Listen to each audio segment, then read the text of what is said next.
আসসালামু আলাইকুম। Power grid Bangladesh পিএলসিতে কিন্তু নতুন একটি বিজ্ঞপ্তি বা সার্কুলার প্রকাশ করেছেন কর্তৃপক্ষ। বিজ্ঞপ্তিটির যাবতীয় বিষয়গুলো নিয়ে কিন্তু আলোচনা করব। তো মূল যে বিজ্ঞপ্তিটি সেটি কিন্তু আপনারা স্ক্রিনে দেখতে পাচ্ছেন এবং এই বিজ্ঞপ্তিটি প্রকাশিত হয়েছে।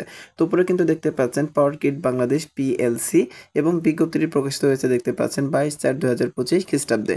তো এখানে দেখতে পাচ্ছেন ক্রমিক নং, পদের নাম, বেতন গ্রেড ও বেতন স্কেল, পদ সংখ্যা, শিক্ষাগত ও অন্যান্য যোগ্যতা। তো এই বিজ্ঞপ্তির প্রথম যে পোস্টটি রয়েছে বা ক্রমিকটি রয়েছে দেখতে পাচ্ছেন ক্রমিক নং 1, জুনিয়র সহকারী ব্যবস্থাপক হিসাব, অর্থ বা অডিট। এখানে কিন্তু দেখতে পাচ্ছেন 8ম গ্রেডে কিন্তু বেতন দেওয়া হবে এবং এখানে পদের সংখ্যা 2টি। এছাড়াও কিন্তু আপনি দেখতে পাচ্ছেন চাকুরি বিধি মতে প্রযোজ্য অন্যান্য ভাতা বা সুবিধা কিন্তু আপনাকে দেওয়া হবে মূল বেতনের পাশাপাশি। শিক্ষাগত যোগ্যতা দেখতে পাচ্ছেন ইউসিজি কর্তৃক অনুমোদিত বিশ্ববিদ্যালয় হতে accounting, finance and banking, AIS বিষয়ে স্নাতক বা বিবিএ বা বিবিএস ডিগ্রি থাকলে কিন্তু আপনি এখানে আবেদনটি করতে পারবেন। ক্রমিক নং হতে দেখতে পাচ্ছেন গ্রেডিং পদ্ধতিতে উত্তীর্ণ প্রার্থীদের সিজিপিএ বা জিপিএ 5.00 স্কেলে ন্যূনতম 3.5 এবং 4 স্কেলে দেখতে পাচ্ছেন 2.5 থাকতে হবে। প্রচলিত পদ্ধতিতে শ্রেণী বা বিভাগ উত্তীর্ণ প্রার্থীদের কমপক্ষে দ্বিতীয় শ্রেণী বা বিভাগ থাকতে হবে। শিক্ষা জীবনের কোনো পর্যায়ে তৃতীয় বিভাগ বা শ্রেণী বা সমমানের কোনো পরীক্ষার ফলাফল গ্রহণযোগ্য হবে না। গতে দেখতে পাচ্ছেন কম্পিউটার কাজে অবশ্যই দক্ষ থাকতে হবে, তাহলে কিন্তু আপনি জুনিয়র সহকারী ব্যবস্থাপক বা হিসাব, অর্থ বা অডিট এই পোস্টটিতে আবেদন করতে পারবেন। ক্রমিক নং 2 কিন্তু আপনারা দেখতে পাচ্ছেন জুনিয়র হিসাব সহকারী, এখানে কিন্তু 11তম গ্রেডে বেতন দেওয়া হবে এবং এখানে দেখতেই পাচ্ছেন যে অন্যান্য সুবিধার কথাও কিন্তু উল্লেখ করেছেন কর্তৃপক্ষ। এছাড়াও এখানে 2টি পোস্ট রয়েছে। শিক্ষাগত যোগ্যতা দেখতে পাচ্ছেন এখানে কিন্তু দেখেন ইউসিজি কর্তৃক অনুমোদিত বিশ্ববিদ্যালয় হতে accounting, finance and banking, AIS বিষয়ে বিবিএ, বিবিএস বা সম্মান বা ডিগ্রি থাকলে আপনি কিন্তু আবেদনটি করতে পারবেন। এবং খতে দেখতে পাচ্ছেন গ্রেডিং পদ্ধতিতে উত্তীর্ণ প্রার্থীদের সিজিপিএ বা জিপিএ 5.00 স্কেলে ন্যূনতম 2.82 এবং 4 স্কেলে দেখতে পাচ্ছেন যে 2.25 থাকতে হবে। প্রচলিত পদ্ধতিতে শ্রেণী বা বিভাগ উত্তীর্ণ প্রার্থীদের কমপক্ষে দ্বিতীয় শ্রেণী বা বিভাগ থাকতে হবে। শিক্ষা জীবনের কোনো পর্যায়ে তৃতীয় বিভাগ বা শ্রেণী সমমানের কোনো পরীক্ষার ফলাফল গ্রহণযোগ্য হবে না। গতে দেখতে পাচ্ছেন কম্পিউটার ব্যবহারের দক্ষতা থাকতে হবে। এরপরে ক্রমিক নং 3 কিন্তু আপনি দেখতে পাচ্ছেন জুনিয়র ব্যক্তিগত সচিব, এখানে 11তম গ্রেডে কিন্তু বেতন দেওয়া হবে, অন্যান্য কিন্তু ভাতা ও সুবিধা রয়েছে। এখানে 6টি পোস্ট রয়েছে দেখতে পাচ্ছেন। শিক্ষাগত যোগ্যতা দেখেন ইউসিজি অনুমোদিত বিশ্ববিদ্যালয় হতে যে কোনো বিষয়ে কমপক্ষে স্নাতক বা সমমান ডিগ্রি থাকলে আবেদন করতে পারবেন। খতে দেখতে পাচ্ছেন যে গ্রেডিং পদ্ধতিতে উত্তীর্ণ প্রার্থীদের সিজিপিএ বা জিপিএ 5.00 স্কেলে ন্যূনতম 2.82 এবং 4 স্কেলের ন্যূনতম দেখতে পাচ্ছেন যে 2.25 থাকতে হবে। প্রচলিত পদ্ধতিতে শ্রেণী বা বিভাগ উত্তীর্ণ প্রার্থীদের কমপক্ষে দ্বিতীয় শ্রেণী বা বিভাগ থাকতে হবে। শিক্ষা জীবনের কোনো পর্যায়ে দ্বিতীয় বিভাগ বা শ্রেণী বা সমমানের কোনো পরীক্ষার ফলাফল গ্রহণযোগ্য হবে না। গতে দেখতে পাচ্ছেন কম্পিউটার ব্যবহারের দক্ষতা থাকতে হবে। এরপরে ক্রমিক নং 4 কিন্তু দেখতে পাচ্ছেন জুনিয়র প্রশাসনিক সহকারী বা জুনিয়র প্রশাসনিক সহকারী কাম ভান্ডার সহকারী। এখানে কিন্তু দেখতে পাচ্ছেন যে 11তম গ্রেডে কিন্তু বেতন দেওয়া হবে, 4টি পোস্ট রয়েছে। তো শিক্ষাগত যোগ্যতা কিন্তু এখানে দেখতে পাচ্ছেন যে স্নাতক বা ডিগ্রি কমপ্লিট করলে আবেদন করতে পারবেন এবং পয়েন্টের যে বিষয়টি দেখতে পাচ্ছেন যে 5 স্কেলে যদি পরীক্ষা দিয়ে থাকেন সেক্ষেত্রে আপনার লাগবে হচ্ছে সর্বনিম্ন 2.82 এবং যদি আপনি 4 স্কেলে পরীক্ষা দিয়ে থাকেন সেক্ষেত্রে আপনার লাগবে 2.25। তাহলে কিন্তু আপনি এখানে আবেদন করতে পারবেন এবং কম্পিউটারে কিন্তু অবশ্যই দক্ষতা থাকতে হবে। তো এরপর রয়েছে ক্রমিক নং 5 দেখতে পাচ্ছেন জুনিয়র নিরাপত্তা পরিদর্শক, এখানে 11তম গ্রেডে বেতন দেওয়া হবে এবং এখানে কিন্তু 4টি পোস্ট রয়েছে। শিক্ষাগত যোগ্যতা দেখতে পাচ্ছেন আগেরটির মতো এখানে কিন্তু কর্তৃপক্ষ উল্লেখ করে দিয়েছেন। তো এরপর রয়েছে ক্রমিক নং 6 দেখতে পাচ্ছেন কেয়ারটেকার, এখানে কিন্তু 14তম গ্রেডে বেতন দেওয়া হবে এবং এখানে একটি পোস্ট রয়েছে।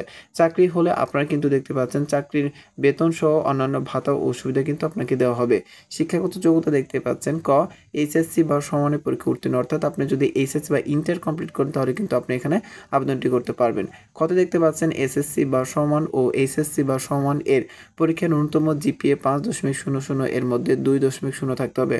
অর্থাৎ আপনি যদি 5 স্কেলে পরীক্ষা দিয়ে থাকেন তাহলে কিন্তু আপনার অবশ্যই 2 পেতে হবে সর্বনিম্ন, তাহলে কিন্তু আপনি আবেদনের যোগ্য বলে বিবেচিত হবেন। এরপরে গতে দেখতে পাচ্ছেন সংশ্লিষ্ট কাজের অভিজ্ঞতা সম্পন্ন প্রার্থীদের অগ্রাধিকার প্রদান করা হবে। ক্রমিক নং 7 কিন্তু আপনি দেখতে পাচ্ছেন স্টেশন অ্যাটেন্ডেন্ট, এখানে কিন্তু 15তম গ্রেডে বেতন দেওয়া হবে এবং এখানে দেখতে পাচ্ছেন যে অন্যান্য সুবিধা ও ভাতার কথা উল্লেখ করেছেন কর্তৃপক্ষ। এছাড়াও এখানে কিন্তু দেখতে পাচ্ছেন 30টি পোস্ট রয়েছে। শিক্ষাগত যোগ্যতা যা প্রয়োজন পড়বে এসএসসি বা দাখিল বা সমমানের পরীক্ষা উত্তীর্ণ। খতে দেখতে পাচ্ছেন ন্যূনতম জিপিএ 5.00 এর মধ্যে 2.0 থাকতে হবে। বিষয়টি কিন্তু আপনারা বুঝতে পেরেছেন। এরপরে এই বিজ্ঞপ্তির সর্বশেষ যে পোস্টটি রয়েছে দেখতে পাচ্ছেন, ক্রমিক নং 8 নিরাপত্তা প্রহরী। এখানে কিন্তু 15তম গ্রেডে বেতন দেওয়া হবে এবং এখানে দেখতে পাচ্ছেন 50টি পোস্ট রয়েছে এবং বেতনের পাশাপাশি কিন্তু ভাতা ও অন্যান্য সুবিধা আপনাকে দেওয়া হবে যদি আপনার চাকরিটি হয়। তো এখানে শিক্ষাগত যোগ্যতা দেখতে পাচ্ছেন ক এসএসসি বা দাখিল বা সমমানের পরীক্ষায় উত্তীর্ণ। কত দেখতে পাচ্ছেন ন্যূনতম জিপিএ 5.00 এর মধ্যে 2.00 থাকতে হবে। গত দেখতে পাচ্ছেন সামরিক বা আধা সামরিক বা সশস্ত্র বাহিনী, বিজিপি বা পুলিশ বা আনসার নিয়োজিত সদস্যগণ অগ্রাধিকার পাবেন। এসব প্রার্থীদের ক্ষেত্রে চাকরির অবসর সংক্রান্ত যথাযথ কর্তৃপক্ষের আদেশের কপি প্রমাণ হিসেবে দাখিল করতে হবে। ঘতে দেখতে পাচ্ছেন উচ্চতা ন্যূনতম 5 ফুট 6 ইঞ্চি এবং বুকের মাপ ন্যূনতম 32 ইঞ্চি হতে হবে এবং উন্মুক্ত দেখতে পাচ্ছেন প্রার্থীকে অবশ্যই সুস্বাস্থ্যের অধিকারী হতে হবে। তো বিষয়টি কিন্তু আপনি স্পষ্ট বুঝতে পেরেছেন। তো আশা করছি বিজ্ঞপ্তির যে পোস্টগুলো রয়েছে সেই পোস্টগুলো এবং শিক্ষাগত যোগ্যতা এবং আবেদনের পর যদি আপনার চাকরিটা হয় আপনাকে কততম গ্রেডে বেতন দেওয়া হবে, কি ধরনের সুবিধা পাবেন সেটি কিন্তু আপনি বুঝতে পেরেছেন। তো এখন দেখিয়ে দেবো আপনাকে কিভাবে আবেদন করতে হবে, কত সময়ের ভিতরে আপনাকে আবেদনটি করতে হবে। তো এখানে কিন্তু দেখতে পাচ্ছেন নির্দেশনাবলী বা শর্তাবলী, কিছু শর্ত কিন্তু অবশ্যই রয়েছে। ক্রমিক নং 1 আগ্রহী প্রার্থীদের অনলাইনের মাধ্যমে আবেদন করতে হবে। আবেদন ফর্মে নির্ধারিত স্থানের ছবি 300x300 পিক্সেল ও স্বাক্ষর দেখতে পাচ্ছেন 300x80 পিক্সেল স্ক্যান করে তার সংযোজন করতে হবে। টেলটক বাংলাদেশ লিমিটেড এর ওয়েবসাইট দেখতে পাচ্ছেন http://powergrid.teltok.com.bd এই ওয়েবসাইটের মাধ্যমে কিন্তু আপনাদের আবেদনটি করতে হবে। তো আপনাদের সুবিধার্থে আমার ভিডিও ডেসক্রিপশন বক্স এবং প্রথম কমেন্টে কিন্তু আবেদন লিঙ্ক এবং এই বিজ্ঞপ্তি বা সার্কুলার লিঙ্কটি দেওয়া থাকবে। সেখান থেকে আপনারা দেখে বুঝে পড়ে কিন্তু আবেদনটি করতে পারবেন। এছাড়াও এখানে কিন্তু দেখতে পাচ্ছেন অথবা পাওয়ার গ্রিড এর ওয়েবসাইট www.powergrid.gov.bd এ উল্লেখিত নির্ধারিত লিঙ্কের মাধ্যমে 27/4/2025 হতে 22/5/2025 তারিখের রাত 11টা 59 মিনিট পর্যন্ত কিন্তু আবেদনটি চলমান থাকবে। অর্থাৎ আবেদনটি কিন্তু অনেক আগে চলমান হয়েছে এবং আবেদনটি শেষ হবে দেখতে পাচ্ছেন 22/5/2025 এই তারিখের মধ্যে কিন্তু আপনাকে আবেদনটি করতে হবে। তো আবেদনের সময় কিন্তু খুবই সীমিত, যারা আগ্রহী প্রার্থী রয়েছেন অবশ্যই কিন্তু এই সীমিত সময়ের ভিতরে কিন্তু আপনারা আবেদনটি করবেন, কারণ বিজ্ঞপ্তিটি অনেক আগে কিন্তু প্রকাশিত হয়েছিল। এরপরে ক্রমিক নং 2 দেখতে পাচ্ছেন আবেদন ফি। আবেদন ফি সাধারণ যারা প্রার্থী রয়েছেন তাদের ক্ষেত্রে। ক্রমিক নং 1 দেখতে পাচ্ছেন ক্রমিক নং 1 এর জন্য টেলটক এর সার্ভিস চার্জ সহ অফারের যোগ্য 223 টাকা। ক্রমিক নং 2 দেখতে পাচ্ছেন ক্রমিক নং 2 ও 5 এর জন্য টেলটক সার্ভিস চার্জ সহ অফারের যোগ্য 168 টাকা। এরপর হচ্ছে ক্রমিক নং 3 দেখতে পাচ্ছেন 6 ও 8 নং এর জন্য টেলটক এর সার্ভিস চার্জ সহ অফারের যোগ্য 56 টাকা।